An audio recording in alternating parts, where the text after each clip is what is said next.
Hey everybody and welcome to TalkChain, everybody's favorite cryptocurrency podcast. My name is Matt and we are not joined by Rob today, but thankfully we do not need that clown, so let's get into it.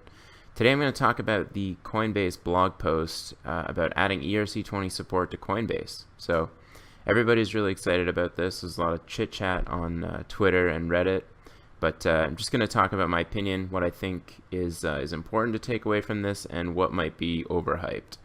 And so just reading the first sentence, I think, tells us a lot. So the first sentence says, "We're excited to announce our intention to support the Ethereum ERC20 technical standard for Coinbase in the coming months." So right off the bat, we see that they have an intention to support. So this isn't even announcing that they're announcing support. They're intending to support it. So, you know, it's nice, I guess, that they're doing this. It would be great if they just went ahead and did it or told us when they do it, but I guess we can expect this in a couple months, so we'll see. But for those who don't know, any tokens that are traded through the Ethereum network are ERC20 tokens. That's a specific set of coins that I'll look through, and so we can sort of speculate on what coins might actually be added to Coinbase next. So this announcement tells us that them having support for ERC20 tokens gives us a clue on what tokens they are going to add and which ones they're not going to add.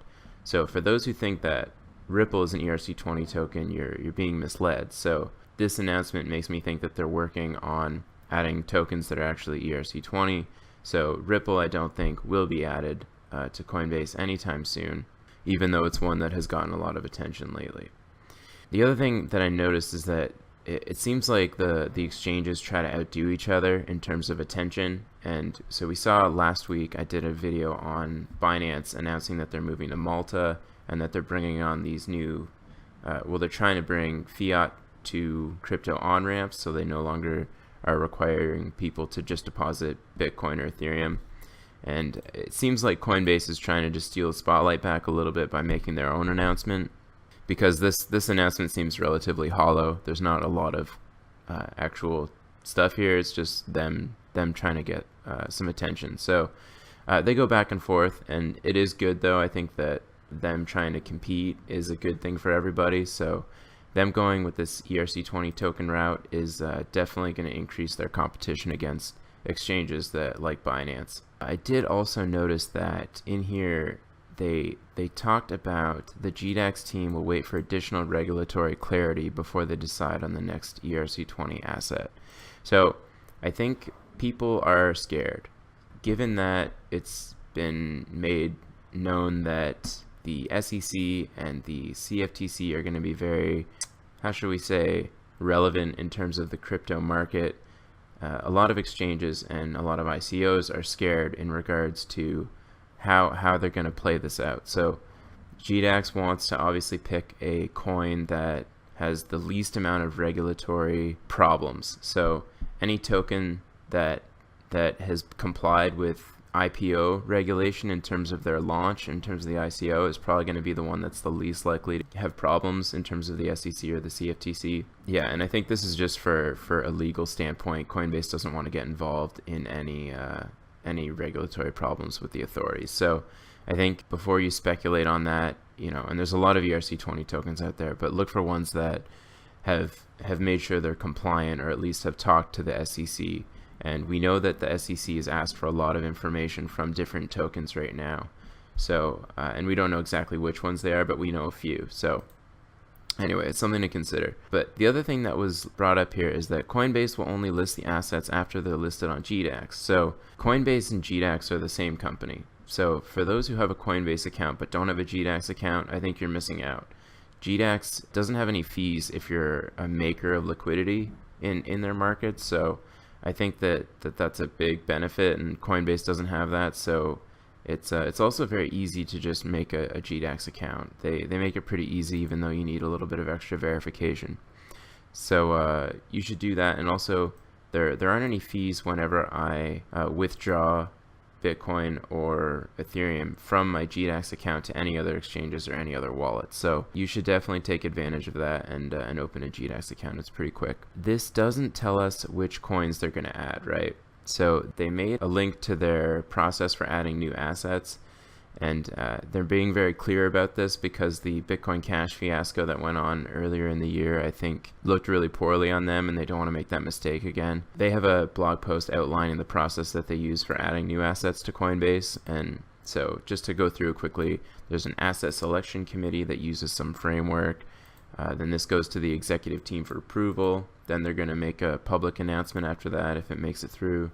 There's going to be technical things that go on, and then they're going to announce it again. And then they're also going to make sure that there is a decent amount of liquidity, price stability, and other health metrics. So these are all things that should definitely go on, and they did not go on when it came to the Bitcoin Cash release on their network. So it's good that they're doing this, but it also means that the speculation in terms of hype, it seems like Coinbase is going to be very quick to tell everybody what coin they're going to add when they make the decision. So it's going to be hard to speculate. But you know what? We're going to do that right now. So in terms of potential ERC20 tokens that could be added, by market cap, it looks like EOS is the biggest one. And now a lot of these tokens actually are launching their own, or the companies behind them are going to be launching their own mainnet. So I don't know exactly how Coinbase is going to look at that, because the token isn't going to be on the ERC20. It's not going to be an ERC20 token forever. So I know that Binance Coin is going to have their own network, or at least there's a plan for it. Icon, they've launched their main net. That's all that comes to mind. But so ones that I know that are very popular, so OMG is actually Vitalik is part of this project. So this is a contender in my opinion, and I also think that Basic Attention Token is a potential candidate for this, and that's pretty much because Brian Armstrong has spoken very highly of the project, and he's also said he's posted links to Brendan Eich's talks or something like that on Twitter. So I think he personally likes it, even though he's not the only one. Brian Armstrong, the CEO of Coinbase, he's not the only one that has a say in this. So it's going to go through a few people, but obviously if you know the CEO likes a certain token, you're probably more likely to recommend that token. So I would place my bets there, but of course we're not going to know until they actually make the announcement. Overall, kind of a bearish day in the markets, unfortunately, but you know, I'm holding strong. Haven't sold or bought anything lately, but I did recently get approved for crypto trading on Robinhood. So I think in the next video I might do a little quick rundown of the features that Robinhood has for crypto. With that, guys, I want to thank you very much for watching. Please like, subscribe, let us know what you think, and follow us at Twitter on TalkChainPod. And with that, I'm going to wrap it up. But thanks for watching.